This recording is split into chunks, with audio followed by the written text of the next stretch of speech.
Chapter 2 and chapter 3 records for us Christ's messages for 7 different churches. ప్రకటన గ్రంథం 2వ అధ్యాయం 3వ అధ్యాయం అనేక సంఘాలకు ఇవ్వబడినటువంటి వర్తమానాలు మన కొరకై వ్రాపించబడి ఉంటున్నాయి. These 7 churches were not the only churches that were in existence in the first century. మొదటి శతాబ్దంలో ఈ 7 సంఘాలు మాత్రమే అప్పుడు ఉన్నవి కావు. For example, the church at Colossae is not mentioned. కొలస్సేలో ఉన్న సంఘం ఇక్కడ చెప్పబడలేదు ఉదాహరణకి. So 7 is a representative number. It represents the universal church since 7 is a number of perfection. 7 అనేటువంటి సంఖ్య సంపూర్ణతను తెలియజేస్తూ ఉండగా ఈ 7 సంఘాలు సాదృశ్య రూపంగా రాయబడి ఉంటున్నాయి. In the parable of virgins, there are 10 virgins. It does not mean there are only 10. 10 is a representative number. కన్యకల ఉపమానములో 10 మంది కన్యకలు, 10 మంది మాత్రమే కన్యకలు కాదు గాని సాదృశ్య రూపముగా ఆ 10 మంది కన్యకలు అని వ్రాయబడి ఉంటుంది. When you go through the 7 messages which the Lord gave to individual local churches, ఇక్కడ వ్రాయబడినటువంటి స్థానిక వివిధమైనటువంటి సంఘాలకు 7 సంఘాలకు రాయబడిన విషయాలను మనం గమనించినప్పుడు you understand 3 general truths. 3 సాధారణమైనటువంటి సత్యాలు మనం అర్థం చేసుకుంటాం. First of all, మొట్టమొదటిగా by giving his message to every church, Lord Jesus Christ is asserting his headship over the church. ప్రతి సంఘానికి ఆయన ఇచ్చినటువంటి వర్తమానాన్ని గమనించినట్లయితే ప్రతి సంఘం మీద ఆయన అధికారమును తెలియజేస్తూ ఉన్నది. Wherever be the local church, however big or small it may be, it is never owned by any man. స్థానిక సంఘము ఏ ప్రదేశంలో ఉన్నా అది పెద్దదైనా చిన్నదైనా సరే ఏ మానవునికి అది సొత్తు కాదు. Lord Jesus said, I will build my church. ప్రభువైన యేసుక్రీస్తు వారు చెప్పారు, నా సంఘమును నేను కట్టుదును అన్నాడు. He is the head of the church. ఆయన సంఘమునకు శిరస్సై ఉన్నాడు. The second truth that we learn, రెండవ సత్యం మనం నేర్చుకునేది his personal awareness of what is happening in every church. ప్రతి సంఘములో ఏమి జరుగుతుందో ఆయన వ్యక్తిగతంగా జాగ్రత్తగా గమనిస్తూ ఉన్నట్టు చూడగలం. We are introduced to Jesus Christ as one who walks in the midst of 7 golden candlesticks. ప్రభువైన యేసుక్రీస్తు వారు 7 సువర్ణ దీప స్తంభముల మధ్య సంచరించుచున్నటువంటి వానిగా మనకు తెలియజేయబడుతూ ఉంది. Since he personally walks through every local church with authority, he says, I know. ప్రతి స్థానిక సంఘములో ఆయన నడుచుతున్నటువంటి కారణాన అధికారముతో ఆయన చెప్తున్నాడు, నేను ఎరుగుదును అని చెప్తూ ఉన్నాడు. He does not say, this is what I heard about the church at Pedanandipadu, this is what I heard from my messenger at Guntur, this is what I heard about what's happening at Hebron in Hyderabad. పెదనందిపాడులో ఉన్న సంఘాన్ని గురించి నేను విన్న సంగతి ఇది, గుంటూరులో ఉన్న వర్తమానికుని గురించి నేను విన్న సంగతి ఇది, హెబ్రోన్ లో జరుగుతున్న సంగతుల గురించి నేను విన్న సంగతులు ఇవి అని అంటం లేదు. The Lord has not sent any messenger, any emissary to give a report of what is happening in any local church. స్థానిక సంఘములో జరిగే సంగతులు ఏమిటో నీవు తెలుసుకుని వచ్చి నాకు చెప్పమని ప్రభువు ఏ వ్యక్తిని పంపించలేదు. He himself personally comes into every local church and goes through the church examining all the members. ఆయన తానే స్వయముగా స్థానిక సంఘములో సంచరించి ప్రతి వ్యక్తి విషయమై పరిశీలించి చూస్తూ ఉన్నాడు. That's the reason why when you enter into the house of God, into the sanctuary of God, fear and trembling must take hold of you. ఆ కారణాన్ని బట్టే దేవుని మందిరములో దేవుని సన్నిధిలో మనం ప్రవేశించినప్పుడు ఎంతో భయముతో భక్తితో మనం ఉండవలసిన వారంగా ఉన్నాం. Late coming is an insult to God. ఆలస్యంగా రావడం అనేది దేవుని అవమానపరిచినట్లే. Careless listening is an insult to God. నిర్లక్ష్యంగా వినడం కూడా దేవుని అవమానపరిచినట్లే. Careless observance of the Lord's table is an insult to God. దేవుని బలలో అయోగ్యంగా పాలు పొందడం కూడా దేవుని నామాన్ని అవమానపరిచినట్లే. However small our congregation may be, however big numerically it may be, God is personally present to watch, to observe. మన సంఘం ఎంత చిన్నదైనా ఎంత పెద్దదైనా ప్రభు వ్యక్తిగతంగా ఆయన గమనించేటువంటి వాడు కాబట్టి ఉన్నాడు. His personal awareness to every message, he prefaces his message saying, I know. ఆయన ఇచ్చినటువంటి ప్రతి వర్తమానంలో కూడా నేను ఎరుగుదును అని చెబుతూ ఉన్నాడు. And the third truth, మూడవ సత్యం ఏమంటే he alone reserves the right to assess evaluate every church. ప్రతి సంఘాన్ని గురించినటువంటి విషయాన్ని అది ఎట్లా ఉన్నది అని చెప్పడం ఆయనే వ్యక్తిగతంగా ఎరిగినవాడుగా అధికారం కలిగిన వాడుగా ఉన్నాడు. He does not leave it to any person, any pastor to say whether a church is good or bad. ఆ సంఘం మంచిదో చెడ్డదో చెప్పండి అని ఏ పాస్టర్ గారికి అప్పగించలేదు ఆయన. He himself evaluates personally and gives marks to every local assembly. ఆయన వ్యక్తిగతంగా తానే పరిశీలించి ఆ స్థానిక సంఘానికి ఎన్ని మార్కులు వస్తాయో ఇస్తూ ఉన్నాడు. When the Lord looks at a visible church, కనబడుతున్నటువంటి సంఘం వైపు ప్రభు చూసినప్పుడు he is able to see in the Bible believing so-called church a small remnant hidden within the church trying to live holy before the Lord. బైబిలును నమ్మి సంఘంగా కనబడుతున్నటువంటి బాహ్యంగా కనబడే ఆ సంఘములో ఆ చిన్న సంఘాన్ని ప్రభు గమనిస్తూ ఉన్నాడు. The world sees the visible church, God sees the victorious church.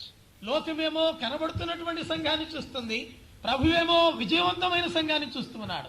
And to that small remnant the Lord directs the message. ఆ కొద్ది శేషము కొరకు ప్రభు తన వర్తమానాన్ని అందిస్తూ ఉన్నాడు. In Christian life, several things have to happen individually.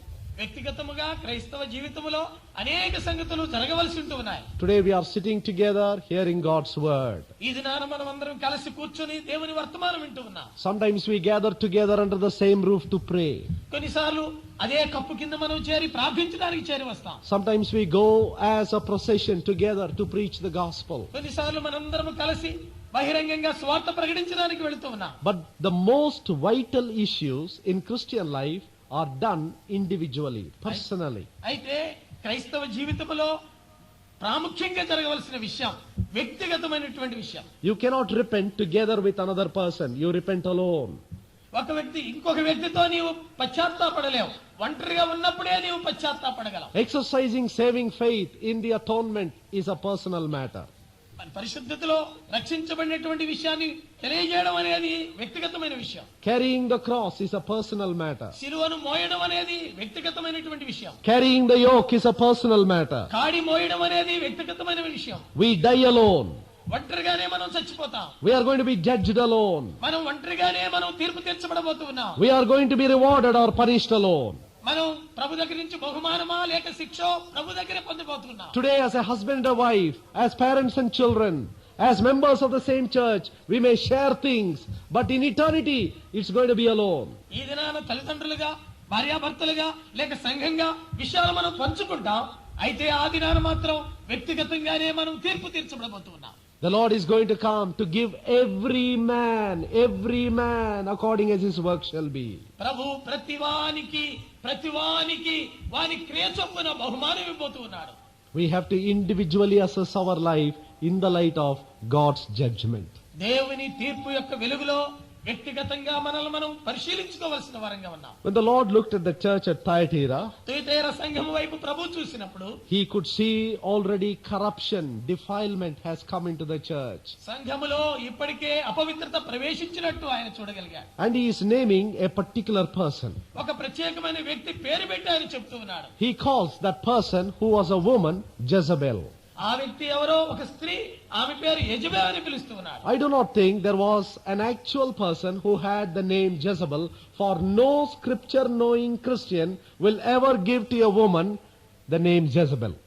నేను అనుకుంటా దేవుని వాక్యం ఎరిగినటువంటి ఏ వ్యక్తికి కూడా యెజబెలు అనేటువంటి పేరు పెట్టబడదు. Is there any sister having that name? Please lift up your hand. సహోదరులు ఎవరైనా యెజబెల్ అని పేరు కలిగిన వారు ఉంటే దయచేసి చేయొచ్చు చూపించండి. Even if you have, you won't lift it up. ఒకవేళ పేరున్నా మీరు చేయొచ్చు. Some people blindly open the Bible, see a name in the Bible and take it for themselves. ఎందుకంటే కొంతమంది బైబిల్ గుడ్డితనంగా బైబిల్ తెరుస్తున్నారు, కనబడ్డ పేరేదో పెట్టేస్తారు. I had a very close friend. నాకు ఒక దగ్గర స్నేహితుడున్నాడు. His name is Laban. ఆయన పేరు Laban. I said, how on earth did you get this name? There are so many better names in the Bible.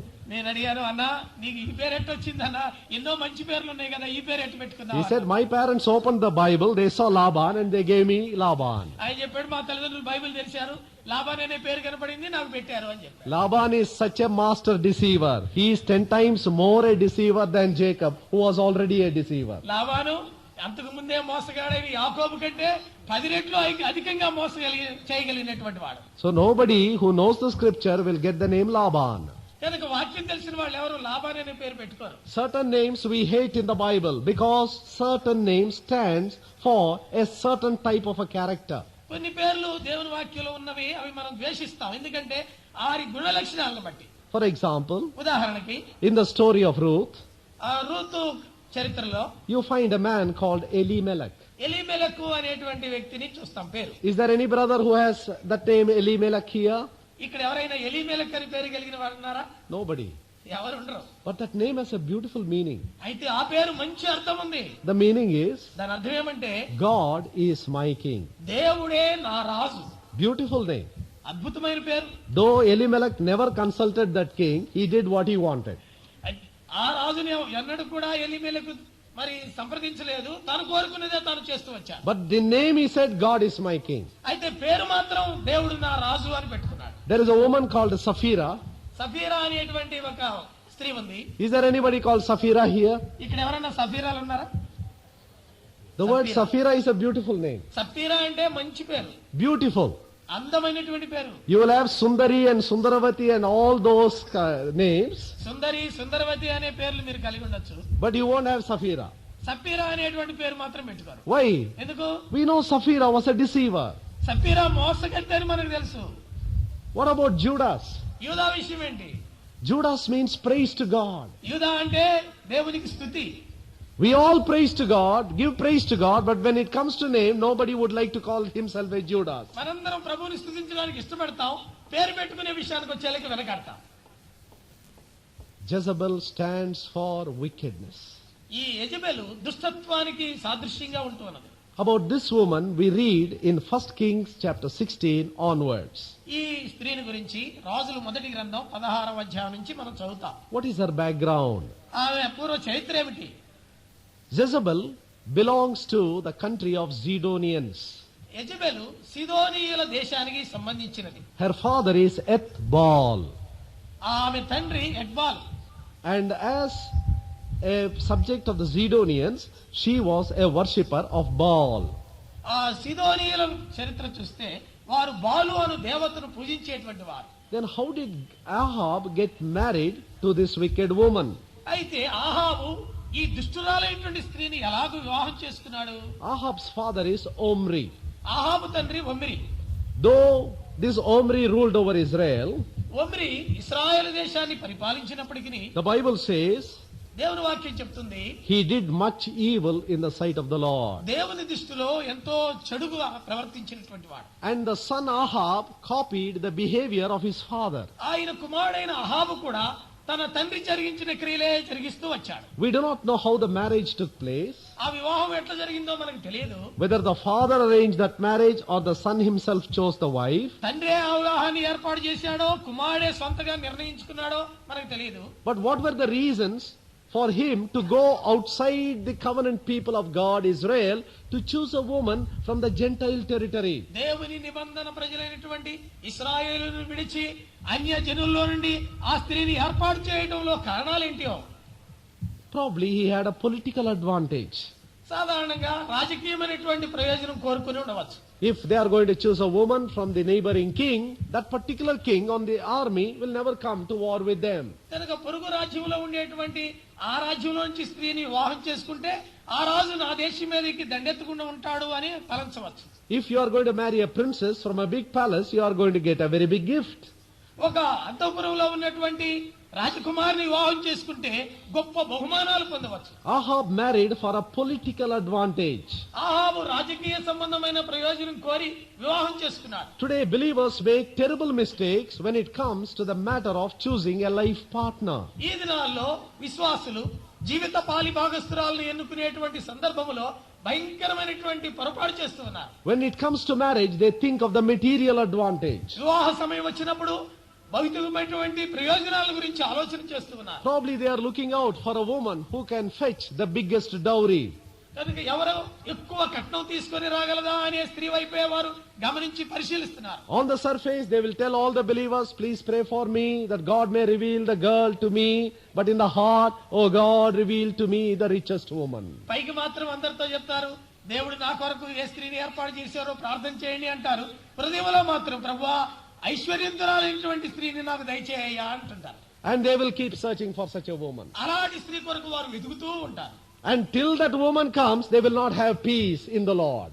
ఆ స్త్రీ కనుగొనబడేంత వరకు వారి హృదయంలో నెమ్మదే ఉండదు. You bring 10 women to them, they say, I have no peace. I have prayed about it, no peace, no peace, no peace. 10 మంది అమ్మాయిలు తీసుకొచ్చి చూపించినా నేను ప్రార్థన చేశాను, దేవుడు నాకు సమాధానం ఇవ్వలేదు అని చెప్తారు. But the moment you say the dowry that's going to come, immediately they say, heavenly peace has descended upon me. ఆమె ఎంత కట్నం ఇస్తుందో ఇంత కట్నం ఇస్తుందని చెబితే వెంటనే ఆ పరలోకం నుండి నాకు బయలుపరచబడింది అని ఒప్పుకుంటారు. Some have material advantage. కొంతమంది భౌతికమైనటువంటి ప్రయోజనం కోరుతున్నారు. And some will not compromise with the color of the skin. కొంతమంది శరీర రంగు విషయంలో ఏమాత్రం రాజీ పడరు. They said, I want a woman as fair as the moon. కనుక చంద్రుని వంటి కాంతి కలిగినటువంటి స్త్రీ నాకు కావాలని కోరుకుంటారు. I am already black. ఇప్పటికే నేను నల్లటోడిని. At least my children should be at least in the bargain half white. అవి ఎట్లా ఇచ్చేస్తారంటే కనీసం నా పిల్లలైనా మంచి రంగు ఉన్న వాళ్ళు పుట్టాలనుకుంటారు. So they look for a woman who is very white. అందుకని బాగా తెల్లగా ఉన్నటువంటి స్త్రీ ఎవరా అని చూస్తా ఉంటారు. You bring any number of women, they are not satisfied. ఎంతమంది అమ్మాయిలైనా చూపించు, వాళ్ళు మాత్రం తృప్తి పడనే పడరు. But if you ask them, brother, what are your requirements? What are your reservations? సోదరుడా నువ్వు ఎట్లాగుండాలని కోరుకుంటున్నావు, ఏమేమి విషయాలు కావాలి అమ్మాయిలో అని అడిగితే, Oh, only a believer I need. విశ్వాసి మాత్రమే నాకు కావాలి. A child of God I need. నాకు దేవుని బిడ్డ కావాలి. But what kind of a child of God? ఎలాంటి దేవుని బిడ్డ కావాలి? Clothed in pure white skin. ఆ తెల్లని చర్మం రంగు కలిగినటువంటి అమ్మాయి కావాలి. They want an attractive woman. వారు ఆకర్షణీయమైనటువంటి స్త్రీల కొరకు చూస్తూ ఉన్నారు. Some are looking out for a person who can get a good salary. కొంతమంది ఏమో మంచి ఉద్యోగం చేసి జీతం తెచ్చే అమ్మాయి కావాలనుకుంటున్నారు. They choose only such persons. అలాంటి వ్యక్తినే వారు నిర్ణయించుకుంటారు. I am not condemning for looking out for these things. ఈ విషయాల కొరకు మీరు చూస్తూ ఉన్నందుకు నేను మిమ్మల్ని గద్దించడం లేదు. But in the sight of God, దేవుని దృష్టిలో a spiritual person has a higher standard.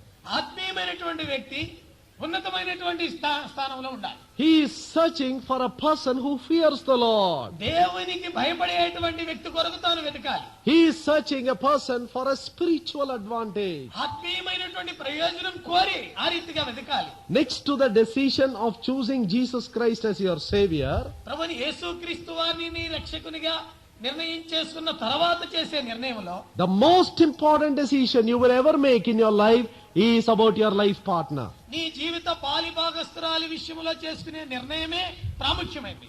If you are going to go wrong in that place, ఆ విషయంలో నువ్వు గాని తప్పు చేసినట్లయితే you are going to sow eternal sorrow and eternal loss to your own life. నీ సొంత జీవితానికి నిత్యత్వం కొరకైనటువంటి నష్టాన్ని దుఃఖాన్ని కలిగించుకుంటావు. If you are going to trust the Lord to choose for you a good partner, నీ కొరకై మంచి జీవిత పాలిభాగస్తురాలు కావాలని దేవుని యందు నీ విశ్వాసం ఉంచితే, the Lord will certainly guide you. ప్రభువు తప్పక నిన్ను నడిపిస్తాడు. Proverbs chapter 18 verse 22 says, సామెతల గ్రంథం 18:22లో చెప్పబడింది, Whoso findeth a wife findeth a good thing and obtaineth favor of the Lord. భార్య దొరికిన వారికి మేలు దొరికినది. And Proverbs 19:14 says, సామెతలు 19:14 చెప్తుంది, a prudent wife is from the Lord. ఆ యోగ్యమైనటువంటి భార్య ప్రభు యొద్ద నుండే దొరుకుతుంది. Proverbs 31:30 says, సామెతలు 31:30లో చెప్పబడింది, favor is deceitful, beauty is vain, but a woman that feareth the Lord, she shall be praised. అందము మోసకరము, సౌందర్యం వ్యర్థము, యెహోవా యందు భయభక్తులు కలిగినటువంటి స్త్రీ కొనియాడబడును. A spiritual man, a spiritual woman looks for a person who fears the Lord. ఆత్మీయమైనటువంటి వ్యక్తి దేవునికి భయపడేటువంటి స్త్రీ కొరకై వెతుకుతూ ఉంటాడు. Somebody said, ఆయన చెప్పాడు, today among believers, among Christians, they are looking out for 3 C's, the letter C. ఈ దినాల్లో విశ్వాసులు 3 ఇంగ్లీష్ లో సి అనే అక్షరం కొరకు చూస్తూ ఉన్నారు అంటున్నారు. So I asked him, what are those 3 C's? ఏంటి ఆ 3 సీలు ఏంటి అని అడిగాను. The first he said, మొదటిది ఆయన చెప్పాడు cash. డబ్బు. And I asked, what is the second C? రెండో సి ఏమిటి? Caste. కులము. And what is the third C? మూడో సి ఏంటి? Color. రంగు. Caste, cash and color. కులము, రంగు, డబ్బు. If these 3 things can match, ఈ 3 గాని సరిగా ఉంటే then she is the woman, prudent wife chosen for me. అప్పుడే దేవుడు నా కొరకు ఏర్పాటు చేయబడినటువంటి స్త్రీ ఆమె. What are the 3 C's that a believer has? అయితే విశ్వాసికి ఉండవలసిన 3 C'లు ఏంటియో చూద్దాం. Firstly, consecrated woman, a woman who fears the Lord, a woman who loves the Lord, a man who loves the Lord. మొట్టమొదటిగా స్త్రీ గాని పురుషుడు గాని దేవుని ప్రేమించే వ్యక్తి, దేవుని కొరకు ప్రతిష్ఠించుకున్న వ్యక్తిగా ఉండాలి. Dr. Billy Graham, to begin with, was a brush seller in the streets. Doctor Billy Graham గారు మొట్టమొదట వీధుల్లో ఆ బ్రష్లు అమ్మేటువంటి వ్యక్తిగా ఉన్నాడు. He had different types of brushes in his baggage. He used to go around houses and factories selling brushes. ఆయన సంచిలో అనేక రకరకాలైనటువంటి బ్రష్లు పెట్టుకొని మరి ఇంటింటికి వెళ్లి ఫ్యాక్టరీలకు వెళ్లి ఆయన బ్రష్లు అమ్ముతూ ఉండేవాడు. When the time of his marriage came, అయితే ఆయన వివాహ సమయం వచ్చినప్పుడు a believer wanted to marry him because he was also a believer. తాను విశ్వాసి కాబట్టి ఇంకొక విశ్వాసిని వివాహం చేసుకోవాలని కోరింది. And the girl put only one condition. ఆ అమ్మాయి ఒకే ఒక షరతు పెట్టింది. I will marry you on only one condition. ఒక్క షరతును బట్టి నేను నిన్ను వివాహం చేసుకుంటా. He asked, what is that condition? ఏంటి ఆ షరతు అని అడిగాడు. I want you to become a full-time servant and serve the Lord. నీవు సంపూర్ణంగా దేవుని సేవకు సమర్పించుకొని దేవుని సేవించే వ్యక్తిగా ఉండాలి. You decide that and then I will get married to you. నీవు గాని ఆ తీర్మానం చేసుకుంటే అప్పుడు నేను నిన్ను వివాహం చేసుకుంటాను. Billy Graham never wanted to be a full-time servant. Billy Graham గారికి పూర్తికాల సేవకుడిగా ఉండాలని ఎప్పుడూ ఇష్టం లేదు. After all, at that time he was a very famous national baseball player. ఆ సమయంలో ఆయన ప్రఖ్యాతిగాంచినటువంటి జాతీయ బేస్బాల్ ఆటగాడు. And so he wanted to earn a lot of money and give to God's work. ఆ రీతిగా ఎంతో డబ్బు సంపాదించి దేవుని పనికి సహాయం చేయాలని ఇష్టపడ్డాడు. He told that if I am going to be a preacher, no one will value me.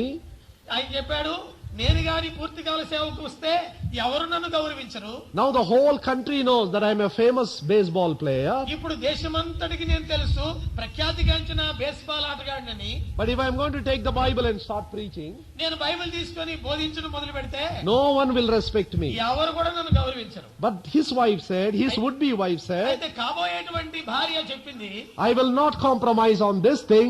If you are not going to be a full-time servant serving the Lord, I am not going to get married to you. నేను ఈ విషయంలో మాత్రం రాజీపడను.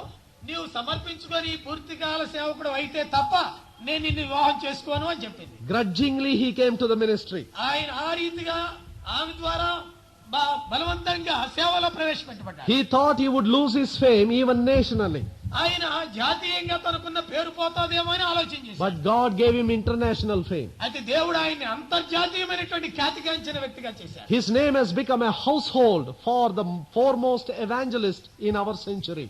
మన శతాబ్దములో ప్రతి ఇంటిలో ఆయన పేరు ఎరగబడినటువంటి దైవజనుడిగా దేవుడు చేశాడు. We wish such women could come up from our midst, such men would come up from our midst. మన మధ్యలో నుంచి అలాంటి స్త్రీలు అలాంటి పురుషులు రావాలని మనం కోరుకుంటున్నాం. People who really love the Lord and they are searching for partners who would help them to go forward in the work of the Lord. నిజంగా దేవుని ప్రేమించేవారు, దేవుని కొరకు అప్పగించుకొని దేవుని పనిలో ముందుకు సాగేవారు కావాలి. Consecration. సమర్పించుకున్నటువంటి వారు. And the second C, ఆ రెండవ C, compatibility. People who can match your mental and physical abilities.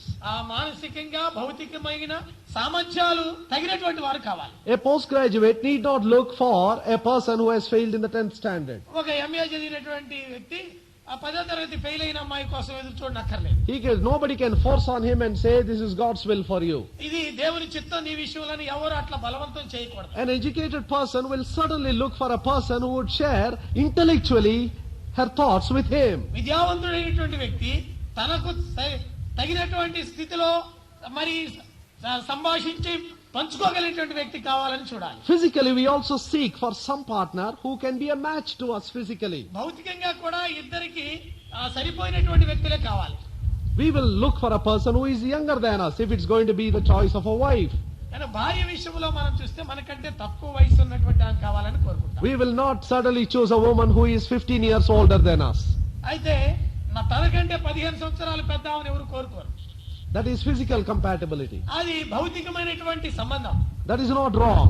అది తప్పు కాదు. Consecration, సమర్పణ, a woman who is consecrated, a man who is consecrated. ప్రభువు కొరకై ప్రతిష్ఠించుకున్నటువంటి స్త్రీ, ప్రభువు కొరకు ప్రతిష్ఠించుకున్న పురుషుడు. And secondly, a man and a woman who is compatible to you, who can match with you. ఇద్దరు జత కుదిరేటువంటి వారుగా ఉండాలి. Because when the Lord brought Eve to Adam, ఎందుకంటే అవ్వను ఆదాము దగ్గరికి దేవుడు తీసుకొచ్చినప్పుడు the Lord said, I will make a helpmeet for you. నీ కొరకై సాటి అయిన సహాయమును నేను చేయుదును అన్నాడు ప్రభు. Notice that word, satyaina, somebody who can go with you, stand with you, labor with you, work with you. ఈ మాట సాటి అయిన అనే మాట మనం గమనించాలి. కలిసి పనిచేయడం, కలిసి సాగిపోవడం, విశ్వాసములో కలిసి ముందుకు సాగడం. And thirdly, మూడవదిగా a person who has conviction that you are the person chosen for him or her. నీ కొరకు లేక తన కొరకు నిశ్చయం చేయబడినటువంటి వ్యక్తి తానే అని నిజమైనటువంటి నిశ్చయం కలిగిన వ్యక్తిగా ఉండాలి. If you don't have that conviction, do not allow your parents or relatives to force upon you somebody whom you do not like. అలాంటి సమ్మతి నీ హృదయంలో లేకపోతే తల్లిదండ్రులు గాని ఇతరులు గాని ఎవరు నిన్ను బలవంతం చేసినా నువ్వు ఒప్పుకోవాలి. Because marriage is an individual matter. You are going to live with that person till the end of your life, and you have every right, every freedom to choose in the will of the Lord the person whom God has kept for you. ఎందుకంటే వివాహం అనేది వ్యక్తిగతమైనటువంటి విషయం. ఏ వ్యక్తితో వివాహం జరగబోతుందో జీవితాంతం వరకు ఆ వ్యక్తితో నువ్వు కలిసి జీవించవలసి ఉంటుంది. Sometime back, a God servant married to a woman. కొంతకాలం క్రితం ఒక దేవుని సేవకుడు ఒక స్త్రీతో వివాహం జరిగింది. The marriage took place on a day. ఒక దినాన వివాహం జరిగింది. And after in 14 days, there was the reception. 14 రోజుల తర్వాత రిసెప్షన్ జరగబోతుంది. Within that short period, ఆ మధ్య కాలంలోనే the woman got 4 times severe beatings from the husband. ఆ స్త్రీని భర్త 4 సార్లు భయంకరంగా కొట్టాడు.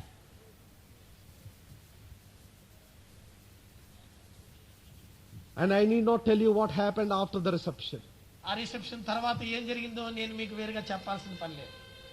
When he was asked why he was so cruel, ఎందుకు నీవు ఇంత క్రూరంగా ప్రవర్తిస్తున్నావని తనని అడిగితే, this woman is forced on me, I never wanted it. ఈ స్త్రీని నాకు బలవంతంగా చేశారు, ఏమంటే నాకు ఇష్టం లేనే లేదన్నాడు. But are you not a God's servant? నువ్వు దేవుని సేవకుడు కాదా? Did you not pray? నువ్వు ప్రార్థన చేయలేదా? Did you not find out God's will? దేవుని చిత్తాన్ని నువ్వు కనుగొనలేదా? No, my senior servants told me she is a good woman, I took her. నాకంటే పెద్ద సేవకులు చెప్పారు కాబట్టి ఈవెన్ నేను పెళ్లి చేసుకున్నాను అంతేను అంటున్నాను. What nonsense, what foolishness. ఇదంతా బుద్ధిహీనమైనటువంటి విషయం. When it comes to your marriage, వివాహ విషయానికి వచ్చినప్పుడు it is such a holy union. అదెంతో పవిత్రమైనటువంటి ఏకత్వం. It is such a lasting union. అదెంతో నిరంతరం ఉండేటువంటి మరి ఐక్యత. If you do not have a firm conviction from the Lord, ప్రభు యొద్ద నుండి అలాంటి ఒప్పింపు నీలో కలగకపోతే, if you do not have a word from the word of God, దేవుని వాక్యములో నుండి వాక్యము ద్వారా నీవు ఒప్పించబడకపోతే, if you don't have increasing peace in your heart, నీ హృదయములో సమాధానము అభివృద్ధి చెందకపోతే, better stay unmarried than getting married to the wrong person. ఆ సరే కాని వ్యక్తితో వివాహం చేసుకునే దానికంటే వివాహం కాకుండా జీవితకాలం ఉండటమే మేలు. Actually, no Christian is unmarried. కానీ వాస్తవంగా ఏ క్రైస్తవ వ్యక్తి కూడా వివాహం కాకుండా ఉండరు. Because at the time of our conversion, we are engaged and married to our Lord Jesus Christ. ఎందుకంటే మనం మార్పు చెందినటువంటి సమయంలోనే ప్రభు అయిన యేసు క్రీస్తు వారి కొరకై వివాహం కొరకు ప్రధానము చేయబడిన వారంగా ఉంటూ ఉన్నాం. Every earthly marriage is only a second marriage and a temporal marriage. భూలోక సంబంధమైన ప్రతి వివాహం కూడా అది రెండవది తాత్కాలికమైనటువంటి వివాహం. The eternal marriage will go on because we are married to the Lord and we are going to live with Him forever. నిత్యమైన వివాహం జరగబోతూ ఉంది. ప్రభువుతో మనకు వివాహం జరిగి సదాకాలం ఆయనతో మనం కాపురం చేయబోతూ ఉన్నాం. So without the will of the first husband, never get the second husband. కనుక మొదటి భర్త యొక్క చిత్తము లేకుండా రెండవ భర్తను కోరుకోకూడదు. Without the consent of the Lord, never choose a woman. ప్రభువుని సంప్రదించకుండా ఏ స్త్రీని కూడా నిర్ణయం చేసుకోకూడదు. He who loves you so much, He who died for you so much, will He not be interested in giving you the best woman, the best man, if only you trust Him? నిన్ను ప్రేమించిన వాడు, నీ కొరకు ప్రాణం పెట్టిన వాడు, నీ కొరకైనటువంటి సరి అయినటువంటి స్త్రీని నిర్ణయం చేయలేడా? He will certainly do it if you absolutely, implicitly believe Him. నీవు సంపూర్ణంగా ఆయన యందు విశ్వాసం ఉంచితే తప్పక ఆయన జరిగిస్తాడు. If you have no reservations and tell the Lord, Lord, I am open in my marriage. I want a woman that fears the Lord. I want a man who fears the Lord. The Lord will certainly guide you. నీ సొంత కోరికలు ఇష్టాలన్నీ పక్కన పెట్టి, ప్రభువా నీ కొరకు సమర్పించుకున్న వ్యక్తి కావాలి, నాకు తగినటువంటి వ్యక్తి కావాలి, నీలో సాగిపోయేటువంటి వ్యక్తి కావాలని అడిగితే తప్పక ప్రభు సహాయం చేస్తాడు. Sometime back, కొంతకాలం క్రితం there was a software engineer working for the Satyam computers. Satyam computer లో సాఫ్ట్వేర్ ఇంజనీర్ గా పనిచేసే ఆయన ఉన్నాడు. He was earning a lot of money. ఎంతో డబ్బు సంపాదిస్తున్నాడు. His father brought a match for him from a very rich family who was willing to give as dowry 1.5 crores. 1.5 కోట్ల రూపాయలు కట్నం ఇచ్చేటువంటి ఒక అమ్మాయిని ఐశ్వర్యవంతమైన కుటుంబంలో నుంచి ఈ అబ్బాయికి వివాహం చేయడానికి తండ్రి తీసుకొచ్చాడు. His parents were unbelievers. తల్లిదండ్రులేమో అవిశ్వాసులు. The boy said, అబ్బాయి చెప్పాడు, my father and mother, అమ్మా నాన్న, I love you, మిమ్మల్ని ప్రేమిస్తున్నాను, but in this matter, అయితే ఈ విషయంలో మాత్రం please do not force the girl on me, దయచేసి ఈ అమ్మాయిని నా మీద బలవంతం చేయొద్దు. because I have decided to marry a woman in the will of the Lord only. ఎందుకంటే దేవుని చిత్తములో ఉన్న అమ్మాయినే నేను పెళ్లి చేసుకోవాలని నిర్ణయం చేసుకున్నా. The second decision I have made, నేను చేసుకున్న రెండవ తీర్మానం ఏమంటే, since the Lord receive a pie from the girl whom I am going to marry, నేను వివాహం చేసుకోబోయే అమ్మాయి దగ్గర నుంచి ఒక్క నయా పైసా కూడా నేను తీసుకోను. I will pay all the marriage expenses. I need only a woman who fears the Lord. నేను వివాహ ఖర్చులన్నీ నేనే భరిస్తా, దేవునికి భయపడే అమ్మాయి మాత్రం నాకు కావాలి. Finally he got a girl, చివరిగా ఆయనకు ఒక అమ్మాయి దొరికింది. and he performed the marriage without receiving a pie. ఒక్క పైసా కూడా తీసుకోకుండా వివాహం చేసుకున్నాడు. On that day the most unhappy man was his father. He was walking up and down restlessly because his son is so foolish to reject 1.5 crores as a dowry. ఆ దినాన వివాహ దినాన తండ్రి నెమ్మది లేనివాడై పైకి కిందికి అటు ఇటు తిరుగుతూ ఉన్నాడు. ఎందుకంటే 1.5 కోట్ల కట్నం ఇస్తానన్న అమ్మాయిని కాదన్నాడు నా కొడుకు అని. And he is paying his own marriage expenses. ఆయనకు పెళ్లి ఖర్చులు కూడా ఈ అబ్బాయే భరిస్తూ ఉన్నాడు. He says, I want a woman that fears the Lord. దేవునికి భయపడే అమ్మాయి నాకు కావాలని చెప్పాడు. I am sure that family is going to be a successful heavenly family. ఆ కుటుంబము మరి పరిపూర్ణమైన పరలోక సంబంధమైన కుటుంబంగా ఉండబోతుందని నేను నిశ్చయిస్తూ ఉన్నాను. How Ahab committed a terrible mistake in marrying a Gentile Jezebel. అన్యురాలైనటువంటి యెజబెల్ని వివాహం చేసుకున్నట్టులో ఆహాబు భయంకరమైనటువంటి పాపంలో చిక్కుపోయాడు. Many of us have already got into the trap and we are trying to get out. We are not able. మనలో అనేక మంది ఇప్పటికే ఆ బుచ్చులో పడిపోయాం. దాని నుంచి బయటికి రావాలంటున్నాం, మన చేత కాదు. Ask the Lord for grace. The Lord will help you. ప్రభు కృప కొరకు ప్రభువుని అడగండి, ప్రభు సహాయం చేస్తారు. But those who have not yet entered into the holy matrimony, ఎవరైతే ఇంకా ఈ పరిశుద్ధ వివాహ జీవితంలో ప్రవేశించలేదో, be warned of the woman Jezebel and Ahab and the wrong alliance. ఆ యెజబెలు ఆహాబు యొక్క సరికానిటువంటి సంబంధ విషయమై మనం హెచ్చరిక పొందుతుంది గాక. The Lord has called out you and me to be a people of separation. ప్రత్యేకించబడిన ప్రజలుగా ఉన్నట్లు నిన్ను నన్ను ప్రభు పిలిచాడు. The Lord is looking upon you and me and says, be separate, be separate. నీ వైపు నా వైపు చూసి ప్రభు అంటున్నాడు, ప్రత్యేకంగా ఉండండి అంటున్నాడు. The mark of a disciple is separation. శిష్యుని యొక్క గుర్తు ప్రత్యేకించబడినటువంటి వ్యక్తిగా ఉండడం. John's Gospel chapter 17 verse 16 says, యోహాను సువార్త 17వ అధ్యాయం 16వ వచనం చెప్తుంది, they are not of the world even as I am not of the world. నేను లోక సంబంధిని కానట్టు వారును లోక సంబంధులు car. Can the Lord say that of you and me? నీ విషయం నా విషయం ప్రభు అలాగే చెప్పగలరా? About his disciples the Lord could confidently say, they are not of the world even as I am not of the world. తన శిష్యుల గురించి ప్రభువు నిశ్చయంగా చెప్పాడు, నేను లోక సంబంధిని కానట్టు వారు కూడా లోక సంబంధులు కారు అని చెప్పాడు. In the Old Testament, పాత నిబంధనలో Balak the king of Moab was forcing Balaam to curse the God's Moab people. రాజు అయినటువంటి బాలాకు మరి బిలామును దేవుని ప్రజలను శపించమని బలవంతం చేస్తూ వచ్చాడు. What did Balaam say? ఆ బిలాము ఏం చెప్పాడు? When he looked at the people of God, దేవుని ప్రజల వైపు చూసినప్పుడు he said, how can I curse those whom God has not cursed? దేవుడు శపించినటువంటి ఈ ప్రజలను నేను ఎలాగ శపించగలను అంటున్నాడు. How can I defy God's people, oppose God's people whom God has not opposed? దేవుడు వ్యతిరేకించినటువంటి ప్రజలను నేను ఎలాగ వారికి వ్యతిరేకంగా చెప్పగలను అంటున్నాడు. Who will count the number of Israel and Jacob? యాకోబు సంతతిని ఇశ్రాయేలును ఎవరు లెక్కించగలరు? From the top of the rocks I see him. ఇదిగో పర్వత శిఖరం మీద నుండి నేను చూడగలుగుతున్నాను. From the hill I see him. కొండ మీద నుండి నేను చూడగలుగుతున్నాను. No, these people shall dwell alone. ఈ ప్రజలే ఒంటరిగా జీవించగలరు. They will not be counted among the nations. వారు జనాంగములలో లెక్కించబడరు. Numbers chapter 23 verse 9, he speaks of the separation of the covenant people of God. సంఖ్యాకాండం 23వ అధ్యాయం 9వ వచనం, ప్రత్యేకించబడినటువంటి వాగ్దాన నిబంధన కలిగిన ప్రజల గురించి మాట్లాడుతున్నాడు. The Lord is looking out for people of separation. ప్రత్యేకించబడిన ప్రజలు కావాలని ప్రభు చూస్తూ ఉన్నాడు. In fact, the word church comes from the Greek word ecclesia. సంఘము అనేటువంటి మాట, చర్చ్ అనే మాట ఎక్లీషియా అనేటువంటి గ్రీకు మాటలో నుంచి తీయబడింది. And the word ecclesia means ecclesia అనే మాటకు అర్థం ఏమంటే called out people, separated people. ప్రత్యేకించి పిలువబడినటువంటి ప్రజలు. They are called out of the world to be exclusively for the Lord. దేవుని కొరకై లోకములో నుండి ప్రత్యేకించబడినటువంటి ప్రజలు.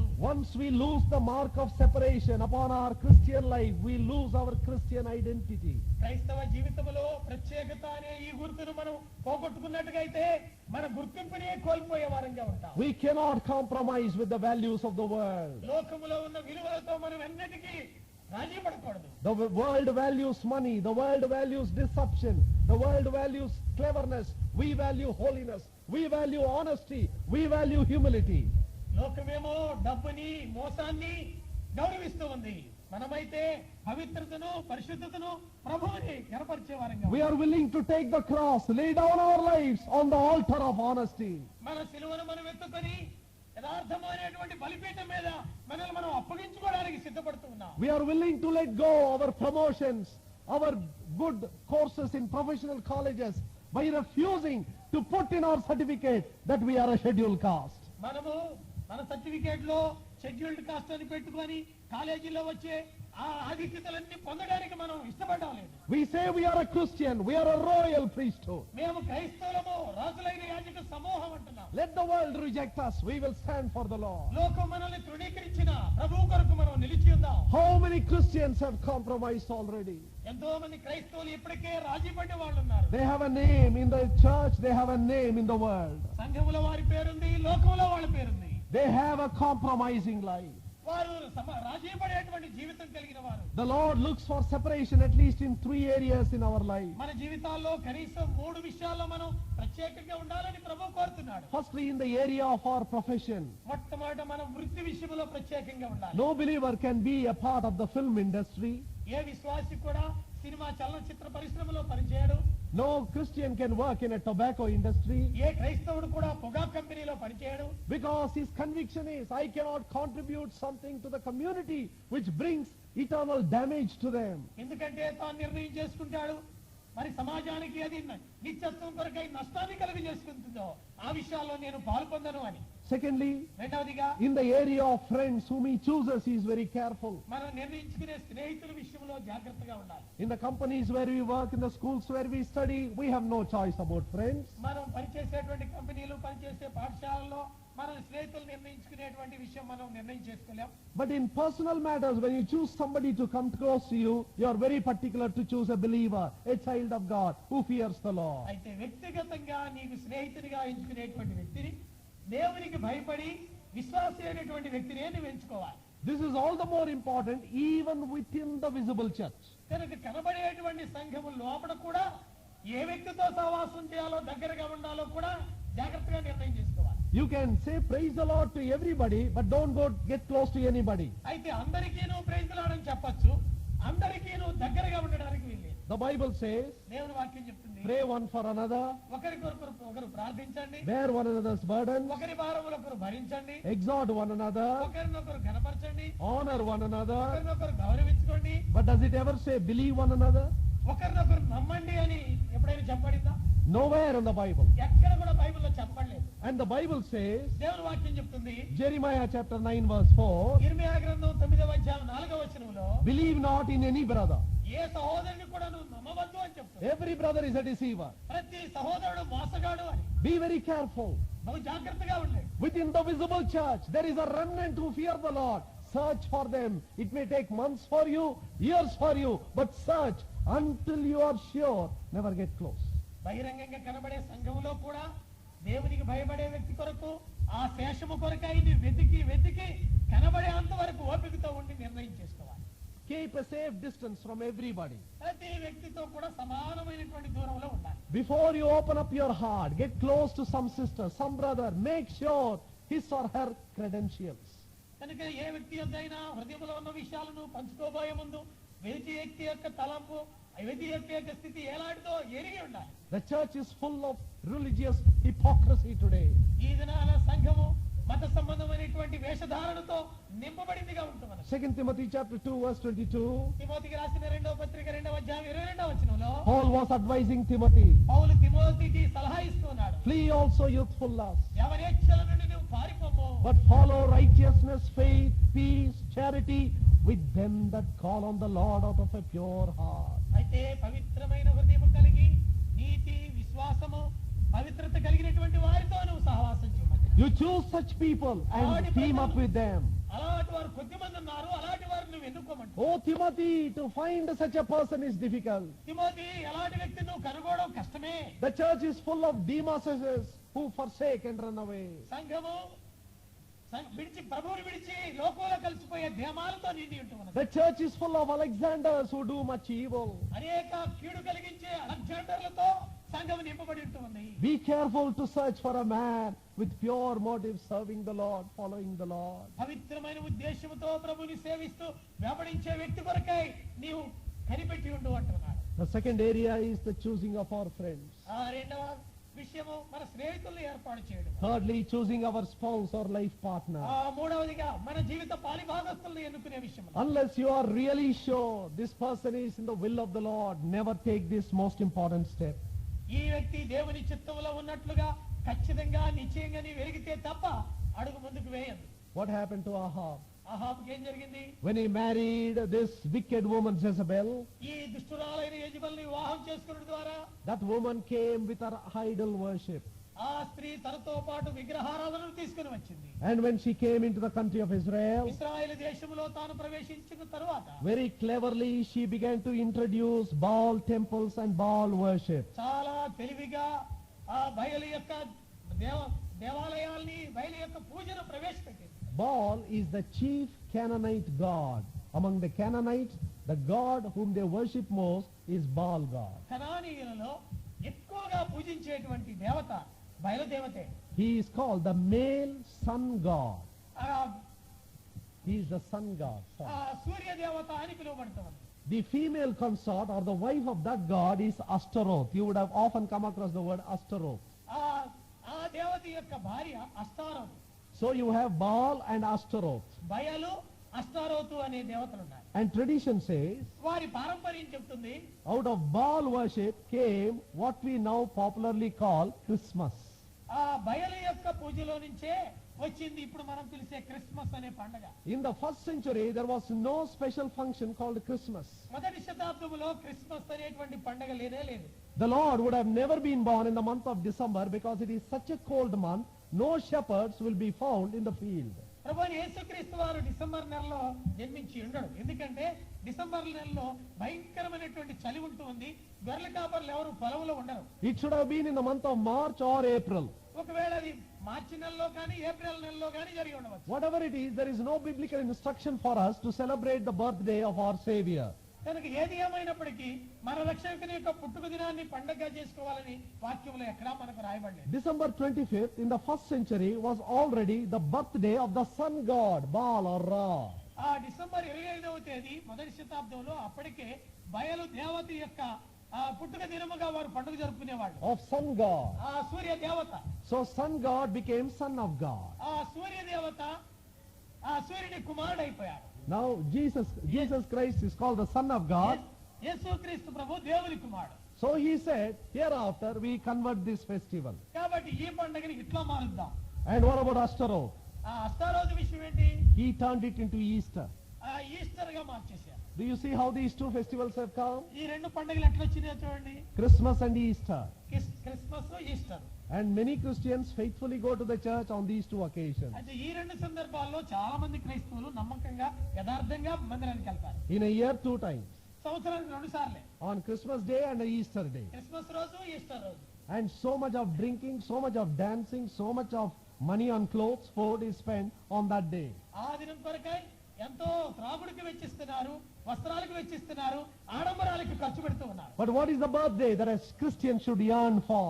అయితే క్రైస్తవుడు కలిగి ఉండవలసిన నా పుట్టుక దినమేంటి? Christ must be born in my heart. క్రీస్తు నా హృదయంలో జన్మించాలి. The day that Christ is born in my heart is my spiritual birthday. క్రీస్తు యేసు నా హృదయంలో జన్మించిన రోజే నా ఆత్మీయమైన పుట్టుక దినము. We worship the Lord because Christ is born in our heart. క్రీస్తు మన హృదయంలో జన్మించాడు కనుక మనం ప్రభువుని ఆరాధిస్తూ ఉన్నాం. Festivals came into the land of Israel. పండుగలు ఆ రీతిగా ఇశ్రాయేలు దేశంలో ప్రవేశపెట్టబడ్డాయి. Idol worship came into the land of Israel. ఇశ్రాయేలు దేశంలో విగ్రహారాధన ప్రవేశపెట్టబడింది. And this woman was so wicked, ఈ స్త్రీ ఎంత దుష్టురాలంటే she maintained at a royal table 400 priests of Baal. తన ఆ రాజ బల్ల దగ్గర ఆ బయలుదేవత యొక్క ప్రవక్తలు 400 మందిని సమకూర్చేది. No believer ever did it for any other God servant in the whole of history. చరిత్రంతటిలో ఏ దేవుని సేవకుడు కూడా ఏ విశ్వాసి కూడా ఈ రీతిగా చేయలేదు. He has not done it for God's people. దేవుని ప్రజల కొరకు ఆ రీతిగా చేసిన వాళ్ళు లేరు. Here is a wicked woman who did it for the prophetesses or prophets of Baal. అయితే ఇక్కడ దుష్టురాలుగా ఉంది.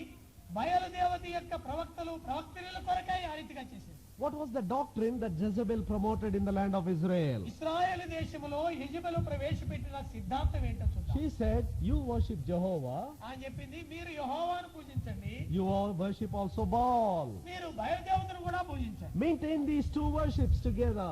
ఈ రెండు ఆరాధనలను కలిపేసింది. You please worship Jehovah, please him, and also worship Baal. యెహోవాను పూజించి ఆయన్ను ఒప్పించండి, బయలుదేవతను కూడా మీరు పూజించండి. Now, how did the Jezebel in Thyatira church do it? అయితే త్రిదేర సంఘములో యెజెబెలు ఈ సంగతి ఎలాగ చేయగలిగింది? There should have been a woman who was of a very strong personality. అయితే ఆ సంఘములో ఒక మంచి వ్యక్తిత్వం కలిగిన ఒక స్త్రీ ఉండవచ్చు. When we say Manchi, she is a very strong person. She ruled all the men. ఆ మంచి అంటే బలమైన దృఢమైనటువంటి నిశ్చయిత కలిగి అందరి మీద ఆధిపత్యం వహించేటువంటి స్త్రీగా ఉండవచ్చు. Sometimes, unfortunately, when you go to some assemblies, you find one woman actually ruling the whole assembly. కొన్నిసార్లు మనం ఏదైనా సంఘానికి వెళితే ఆ సంఘంలో ఒక్క స్త్రీయే సంఘం అంతటిని పరిపాలించినట్టు కనబడుతూ ఉంటారు. There is a particular family, God's servants family, ఒక ప్రత్యేకమైన దేవుని సేవకుల కుటుంబం ఉంది. and that brother has the temptation to speak for long. ఆ సోదరుడు దీర్ఘంగా ప్రసంగించాలని ఆశ కలిగి ఉంటాడు. You know how he will stop the message? ఎట్లా వర్తమానాన్ని ఆయన ఆపుతాడో తెలుసా? His wife will sit in the last row. తన భార్య చివరి వరుసలో కూర్చుంటది. There is a personal sign which we will show. I don't know whether like this or this or this. The moment she raises the hand, immediately he will stop and give the benediction. వారికి వ్యక్తిగతమైన ఒక గుర్తుంటుంది. మరి చేయి చూపించడమో ఏదో తెలియదు. ఆమె వెనక నుండి ఇట్లా చేయి చూపించిందంటే ఈయన వర్తమానం ఆపేయాల్సిందే. Otherwise he will have it at home. లేకపోతే ఇంటికి పోయిన తర్వాత ఆయన సంగతి ఉంది. So whenever he preaches, ఎప్పుడు ఆయన బోధించినప్పటికీ his eyes will be always on that woman. ఆయన దృష్టి ఎప్పుడు కూడా ఆయన భార్య మీదనే ఉంటారు. When she will give the signal, red signal there. ఎప్పుడు ఆమె ఎర్ర గుర్తిస్తుందా అని. This is what the believer said. When I went to the assembly, they said everything is all right, brother, but the whole message timing is controlled by the sister at the last carriage, who is the guard. ఆ సహోదరుడు ఆ సంఘానికి వెళ్ళినప్పుడు అటుండేటువంటి సహోదరులు చెప్పారు, అంతా బాగానే ఉంది సహోదరుడా, ఒక్క విషయమేను, ఆమె ఈ సమయం అంతటిని కంట్రోల్ చేసేది ఆ వెనక కూర్చుని ఆమె ఒక్కతే అంటున్నారు. What she says is the law here. అక్కడ ఏమి చెబితే అదే ఈ సంఘంలో చట్టం.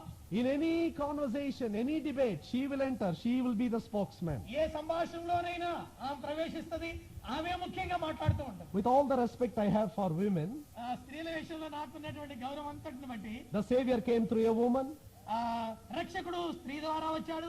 The Lord's ministry was financed with women. ప్రభు యొక్క పరిచర్య కూడా స్త్రీల ద్వారానే ప్రకటించబడింది. The first woman who saw the Lord, resurrected Lord, the first person was a woman. ఆ పునరుద్ధరణమైనటువంటి ప్రభువుని మొట్టమొదటి చూసింది స్త్రీయే. With all these advantages, ఇన్ని ప్రయోజనాలు ఉన్నప్పటికీ there is a limit to your ministry. అయితే మీ పరిచర్యకు ఒక హద్దుబాటు ఉంటూ ఉన్నది. In the house of the Lord, దేవుని ఇంటిలో never cross your boundary and start dictating to males. మీ హద్దును దాటి పురుషుల మీద అజమాయిషీ చేయడం ప్రయత్నించవచ్చు. You may be the wife of an elder, you may be the wife of a God servant, but you must know your limits. నీవు దేవుని సేవకుని భార్యవు కావచ్చు, సంఘ పెద్ద యొక్క భార్యవు కావచ్చు, నీ హద్దు నీవు ఎరిగి ఉండాలి. Jezebel was a businesswoman. Probably she was the richest woman in that assembly. యెజెబెలు వ్యాపారస్తురాలు, ఆ సంఘములో ఒకవేళ ఐశ్వర్యవంతురాలైన స్త్రీగా ఉండవచ్చు. Probably she gave money to all the people and everybody was attracted to her donations. అందరూ ఆమె ఇచ్చేటువంటి డబ్బుకి ఆశపడి ఆమె వైపు ఆకర్షింపబడుతుంటారు. And the Bible says, దేవుని వాక్యం చెప్తుంది, she is teaching my servants to seduce them into fornication. వారు దుష్టత్వములోకి వచ్చినట్లు ఆమె వారికి బోధిస్తుంది. That's what the Bible says, Revelation chapter 2 verse 20. ప్రకటన గ్రంథం 12వ అధ్యాయం 20వ వచనంలో దేవుని వాక్యం ఆ రీతిగా చెప్తుంది. She called for God's servants in her house. ఆ ఇంటి దేవుని సేవకులందరినీ ఇంటికి పిలుస్తుంది. And she tells them what they must do. వాళ్ళు ఏం చేయాలో ఆమె చెబుతుంది. What did she say? ఏం చెప్తుంది? See, we are all business people. చూడండి, మనందరం వ్యాపారస్తులమే. It is true that we are believers. మీరు విశ్వాసులు మంచిదే. Sunday you give for worship. ఆదివారం ఏమో ఆరాధనకి ఇవ్వండి. But for the weekdays, అయితే వారం రోజులంతా కూడా we have to be in the business association. మనం వ్యాపార సంబంధమైన లావాదేవీల్లో మనకి ఉండాలి. Otherwise, we will not be successful there. లేకపోతే అక్కడ మనం ఫలితం సాధించలేం. After all, why are we earning money? మనం మన డబ్బు కదా, ఎందుకు మనం డబ్బు సంపాదిస్తున్నాం? For to give to Lord's work. ప్రభు పనికి ఇవ్వడం కోసమే. We are working so hard to give to the Lord's people. దేవుని ప్రజలకు ఇచ్చేదాని కొరకు మనం కష్టపడి సంపాదిస్తున్నాం. When our motives are pure, మన ఉద్దేశాలు పవిత్రంగా ఉంటే what is wrong in going to a temple? ఆ దేవాలయంలోకి పోవడంలో తప్పేంటి? For the Lord Jehovah and His work we are working. ఆ యెహోవా దేవుని పని కొరకే మనం పనిచేస్తున్నాం. To advance the cause of Christ we are working. ఆ క్రీస్తు శిలువను ముందుకు తీసుకొని పోవడానికే మనం పనిచేస్తున్నాం. Many had already fallen into her trap. ఆ రీతిగా అనేక మంది అప్పటికే ఆమె బోర్లో పడిపోయారు. But a small group, అయితే కొద్ది మంది చిన్న they గుంపు said nothing doing.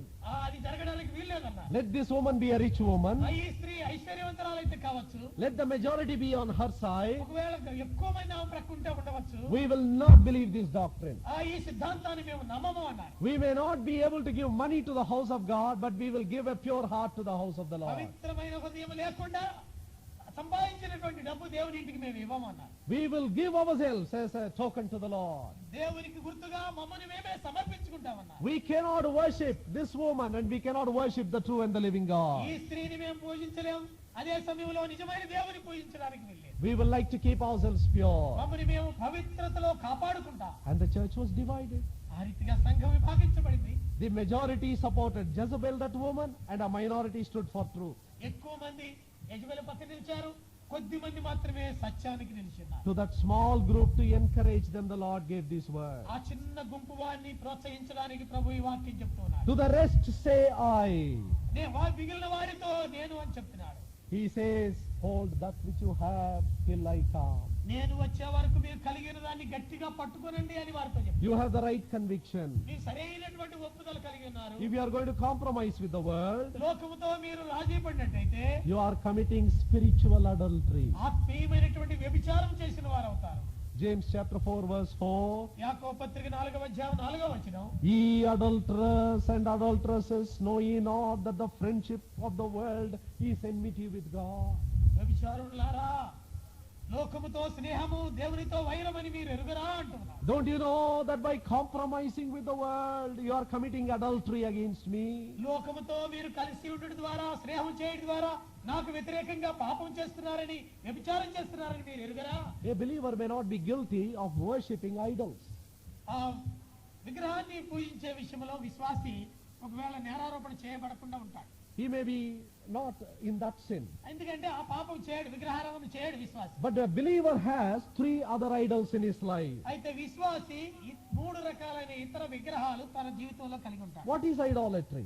ఏంటి విగ్రహారాధన అంటే? Idolatry is anybody or anything that takes the preeminence of Christ in my life. క్రీస్తు కంటే నా జీవితంలో దేనికైనా ప్రథమ స్థానం ఇవ్వటమే విగ్రహారాధన. It may be to a person, అది వ్యక్తి విషయం కావచ్చు, it may be to a thing. అది వస్తువు విషయమైనా కావచ్చు. 3 things are mentioned as spiritual idolatry in the Bible. ఆత్మీయమైనటువంటి మరి విగ్రహారాధన గురించి దేవుని వాక్యంలో 3 సంగతులు ఉన్నాయి. Firstly, మొట్టమొదటిగా Ephesians chapter 3 verse 5. ఎఫెసీయులకు రాసిన పత్రిక 3వ అధ్యాయం 5వ వచనం. Ephesians chapter 5 verse 5. ఎఫెసీయులకు రాసిన పత్రిక 5వ అధ్యాయం 5వ వచనం. A covetous man who is an idolater. ఆ కపటమైనటువంటి వ్యక్తి విగ్రహారాధన. In Colossians ధనాపేక్ష కలిగి ఉంటే విగ్రహారాధన. Colossians chapter 3 verse 5. కొలస్సీయులకు రాసిన పత్రిక 3వ అధ్యాయం 5వ వచనం. Covetousness, which is idolatry. ఆ విగ్రహారాధన అయిన ధనాపేక్ష. When I desire money for the sake of the love of money, God says I am an idolater because I worship money more than God. డబ్బు కొరకై నేను ఆశ కలిగి ఉంటే, దేవుని కంటే డబ్బుని నేను ప్రేమిస్తే నేను విగ్రహారాధకుడినే. As long as money is in my fist, it is safe. The moment it gets into my heart, it becomes a problem. నా చేతిలో డబ్బు ఉన్నంత వరకు పర్లేదు, కానీ ఆ డబ్బు నా హృదయంలో ప్రవేశించితే సమస్య అప్పుడే ప్రారంభమవుతుంది. As long as that money is in your hand, you can control it, however rich you are, then it is safe.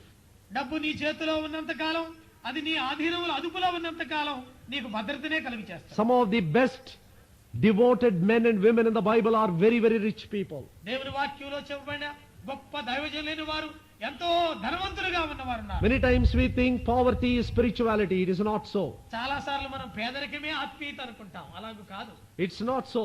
అలా కాదు. You can be the richest person and yet be the most humble and the most holy person. నీవు గొప్ప ధనవంతుడైన వ్యక్తిగా ఉండవచ్చు, అదే సమయంలో దీనుడివై తగ్గించుకున్న వ్యక్తిగా కూడా ఉండవచ్చు. You can be the most poor man and yet the most carnal man. నీవు ఎంతో దరిద్రుడుగా ఉండవచ్చు, అదే సమయంలో శరీరానుసారమైన వ్యక్తిగా ఉండడానికి వీలు. Spirituality has nothing to do with money. It is the use of that money.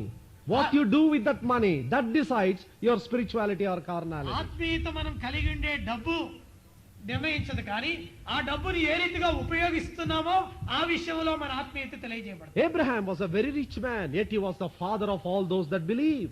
Abraham గొప్ప ధనవంతుడు అయినప్పటికీ విశ్వాసులకు తాను తండ్రిగా ఉంటూ వచ్చాడు. Nehemiah, Daniel, David were very wealthy men, yet they were devoted to God. Nehemiah, దానియేలు, దావీదు ఎంతో ధనవంతులు అయినా దేవుని కొరకై భక్తి కలిగినటువంటి వారు. This is first idolatry, when I begin to worship money. నేను డబ్బును ఆరాధించడం మొదలు పెడితే అదే విగ్రహారాధన మొదటిది. In how many of our assemblies the fight is for the offertory box? మన సంఘాలలో చందా పెట్టి కొరకైనటువంటి పోరాటాలు ఎన్ని చోట్ల జరుగుతున్నాయి. Shame upon us. ఆ విషయంలో మనం సిగ్గుపడవలసి ఉంటుంది. We have to be ashamed of the way we have come lower in our standards. మన ఆత్మీయ విషయాల్లో ఎలాగ దిగజారిపోతున్నామని సిగ్గుపడవలసి ఉంటున్నాం. We no longer have that desire to be spiritual, to be holy. ఆత్మీయంగా పవిత్రంగా ఉండాలనే కోరికను మనం కోల్పోయిన వారంగా ఉన్నాం. The second idolatry, రెండవ విగ్రహారాధన, Philippians chapter 3 verse 19. ఫిలిప్పీయులకు రాసిన పత్రిక 3వ అధ్యాయం 19వ వచనం. Paul is referring to the enemies of the cross of Christ, whose God is their belly. ఆ సిలువకు శత్రువుల గురించి పౌలు అక్కడ రాస్తూ వారి కడుపే వారి దేవుడు అంటున్నాడు. Belly in the body of man or woman is the place which is the seat of physical desires.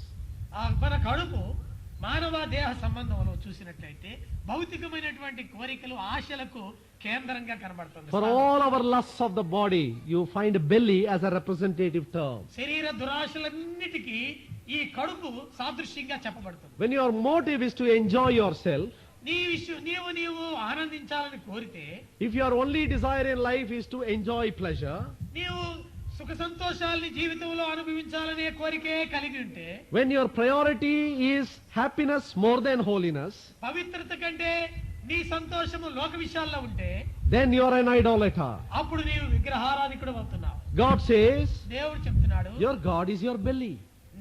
నీ కడుపే నీ దేవుడు. Esau was a fornicator. Why?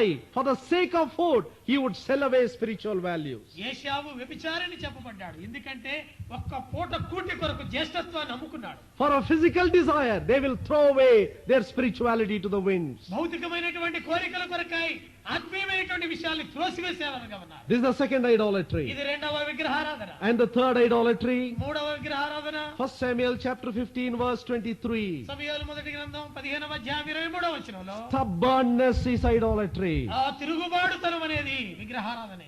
మూర్ఖత్వం. Stubbornness is idolatry. మూర్ఖత్వము విగ్రహారాధన.